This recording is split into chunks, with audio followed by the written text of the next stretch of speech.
Okay students, कक्षा 10 गणित model paper 2023 के इस सीरीज़ में हम चल रहे हैं और स्टेप बाय स्टेप हम क्वेश्चंस को सॉल्व कर रहे हैं। क्वेश्चन नंबर 19 है, निम्नलिखित वर्गीकृत आंकड़ों का कल्पित माध्य विधि से माध्य ज्ञात करना है। ठीक है, 3 अंक का प्रश्न है हमारा और हमें कल्पित माध्य विधि से प्रश्न को हल करना है। एग्जाम में क्वेश्चन पेपर में सवाल लिखा हुआ गया, आपको क्या करना है, हल लिखते ही पहले सारणी बनानी है कॉपी में। ठीक है, आंसर कॉपी में हम यहाँ सारणी बनाएंगे। किस तरीके से बनेगी सारणी उसको देख लेते हैं। वर्ग वाले को वर्ग खड़ी कर दिया है, बारंबार तो FI लिखने के बाद सभी वैल्यूज़ को हम पुट कर देंगे।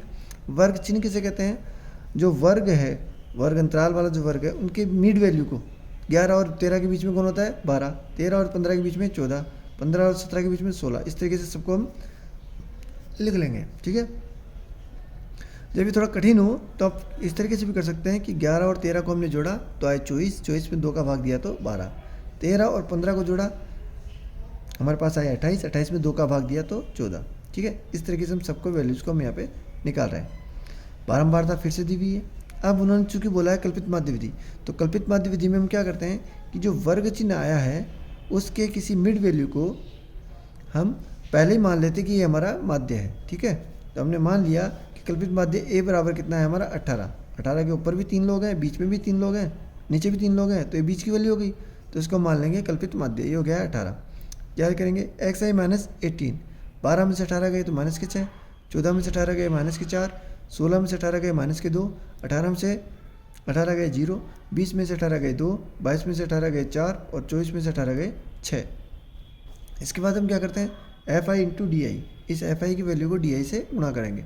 7 को 6 से गुणा किया 7 के 42, 6 को 4 से गुणा किया 6 चौका 24, 9 को 2 से गुणा किया 9 दूनी 18, 13 को 0 से गुणा किया 0, 20 को 2 से गुणा किया 40, 5 को 4 से गुणा किया 20, 4 को 6 से गुणा किया 24। ओके, अब हम माइनस वाली संख्याओं को एक साथ जोड़ते हैं और प्लस वाली संख्याओं को एक साथ जोड़ते हैं। इनको हमने जोड़ा तो ये हमारी वैल्यू आई माइनस के 84 और इनको जोड़ा तो ये भी हमारे पास वैल्यू आई माइनस के प्लस के 84। माइनस के 84 में प्लस के 84 जोड़ा तो 0, मतलब sigma FI DI equal to 0 हो गया है। और सिग्मा FI की वैल्यू को भी जोड़ लेते हैं। सिग्मा FI आ रहे हैं हमारे 64। माध्य का फॉर्मूला होता है माध्य बराबर A plus sigma FI DI upon sigma FI।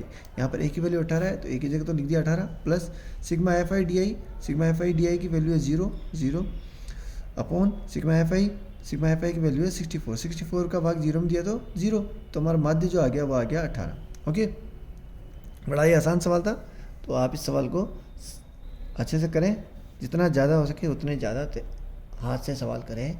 ये बात आप अच्छे से समझ लें कि गणित हाथ से करने से ही समझ में आती हैं। आप कितने ही शार्प माइंडेड हों, आपको हाथ से सवाल करने ही पड़ेंगे। मतलब कई लोगों को और कॉन्फिडेंस होता है कि हाँ नहीं मैं तो सवाल देख के ही हल कर लेता हूँ। आप कर सकते हैं लेकिन लिखना तो पड़ेगा कॉपी में, तो आपको डायरेक्ट आंसर तो बताना है नहीं, तो आप कॉपी में लिखने की कोशिश करें, प्रैक्टिस करें, अपना काम अच्छे से करें। फिर हम मिलेंगे। वीडियो अच्छे लग रहे हैं, चैनल आपको लग रहा है कि ये हमारे काम का चैनल है, हम इससे कुछ सीख रहे हैं, तो चैनल को सब्सक्राइब ज़रूर करें।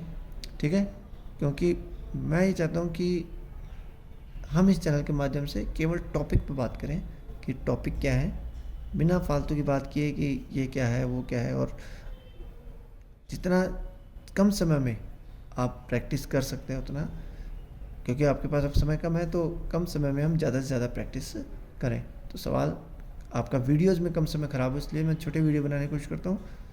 तो चलिए फिर मिलते हैं नेक्स्ट वीडियो में। ओके।